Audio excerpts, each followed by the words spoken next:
Well, good morning, my lovelies. I hope everybody's having an amazing day today. I hope so. Okay. It's been interesting. I'm not going to say stress. Life is great. I'm loving it, feeling it. Even my emotions are there with it. But I've been trying to get on here now for a bit, and there's been a lot of construction going on around here. And I just can't find no quiet spot in the house. Now, I could get my car and drive away and go find a quiet spot, but I got one slight problem. I'm a full time carer for my mom in law. In case some of you didn't know, she had a stroke, she lives with us, and I left my job to care for her full time. So it's not I can just hop in the car and go.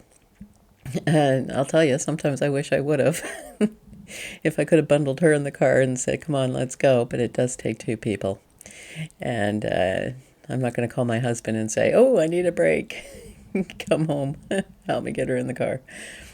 But anyways, that's not what life's about right now. Life is great. Life is actually great. Now, I hear a lot of people out there being quite negative. And I hate to tell you this, the more negative you spout or negativity you spout off, the more you're going to get back in return. And then you're going to be the one going, oh, why me, why me, why me? I think Joe Dispenza said this, where focus flows, or focus goes, energy flows. So if you're constantly focusing on negative, everything's negative, negative, negative, and not embracing the positives or feeling the positives or feeling the emotion of the positives, you're just going to get a whole lot of shit. Now, sometimes you have to save yourself first. And nobody's going to come running to the rescue, because I'll tell you now, a lot of people, including myself, is, you know what, I have compassion and empathy for people in their traumas, but the ones that don't want it and want to get out of it and are doing what they can to get out of it are the ones I'll help. Because sometimes you just got to belly up to the damn table and take responsibility. That's the big thing. Nobody wants to take responsibility. It's everybody else's fault. Something that happened 20 years ago is somebody else's fault. Well, you're still living 20 years ago. It's gone. It's over. It's done. Now, I'm not saying don't forget about it, but realize you're not in that moment anymore. It's over and done with. You need to work on that emotion that's attached to it and why you keep reliving that moment. Do you have moments where you just feel great? I do. And I like to have those moments all the time, not it just be a moment. Let's carry it forward. Let's go on. Let's move forward. Really enjoying this feeling. Like when you constantly hear people, oh, I'm so sick and tired of being sick and tired. Well, you're just putting the focus on that. Now you got a double whammy going on there. Sick and tired. So the universe is going to say, okay, bitch, you're sick and tired all the time. I shouldn't have said that, but that's how I'm feeling, because I seem to be surrounded by it lately. And if you don't want to be sick and tired anymore, change your verbiage. Say, I feel great and I'm full of energy, even if your body's not quite caught up to it yet. But put your mindset into that. Get going forward. Make yourself do things, and then you feel a sense of accomplishment after. Like, I always can tell when somebody's falling into a depression or anything like that, because even myself, that I find when I could be slipping, is I lose the ambition to do anything, especially housework. So I force myself to do it, and I always feel good. And I also force myself to write a list out of what I want to do. And I don't know, it's just me. Could be somebody else. If you have another way of dealing with it, let us know. Let us know what makes you feel good.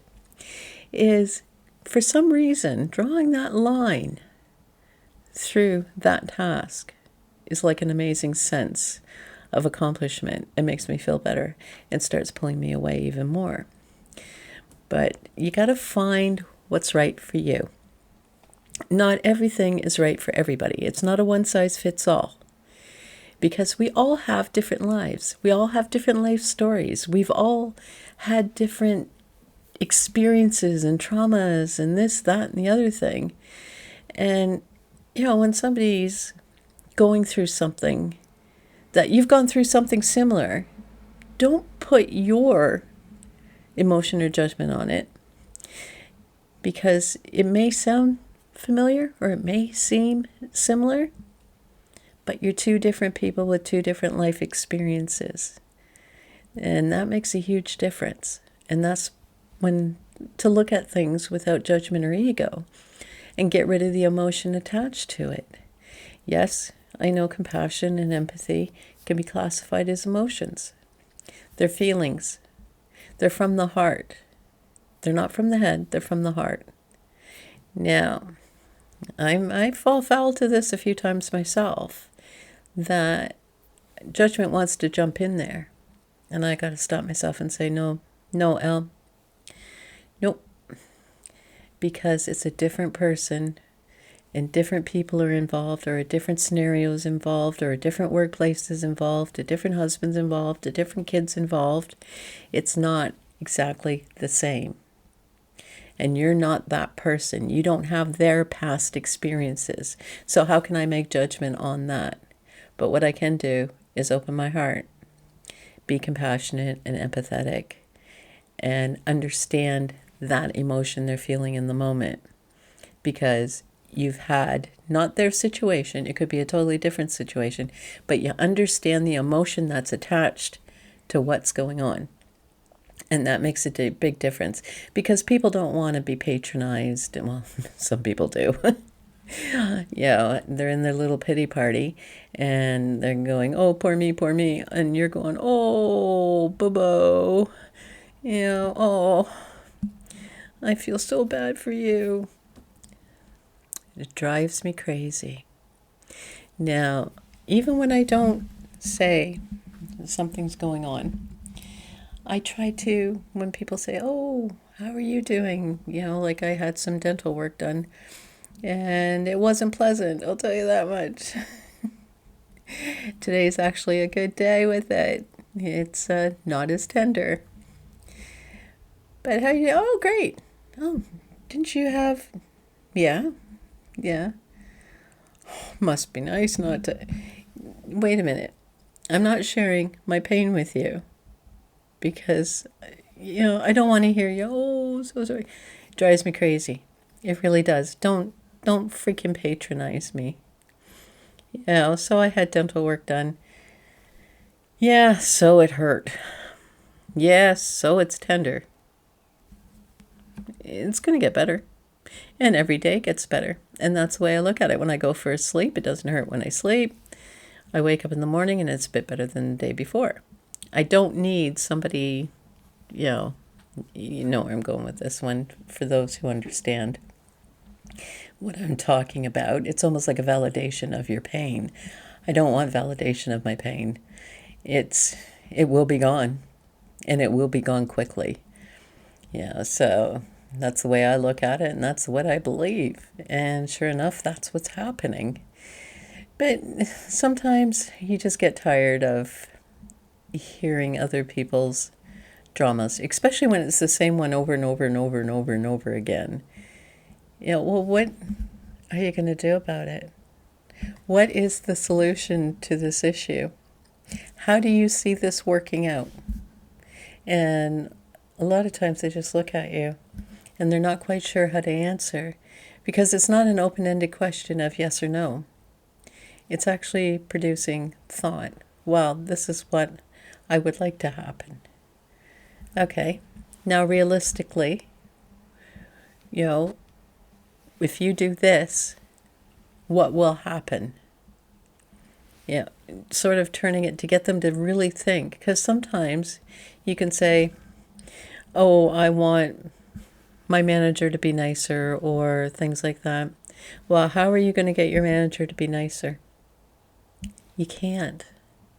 Because your manager is a different person, is not you.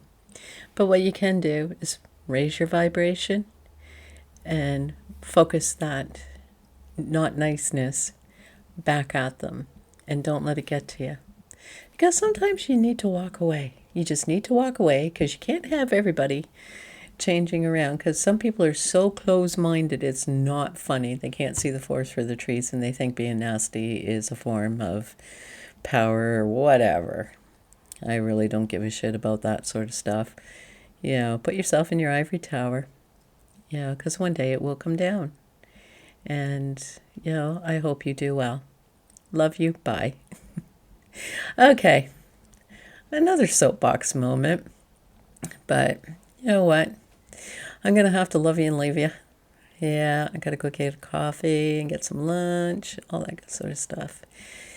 And probably some laundry's dry on the line.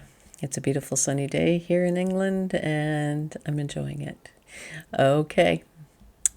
You know what I'm going to say? Bye-bye.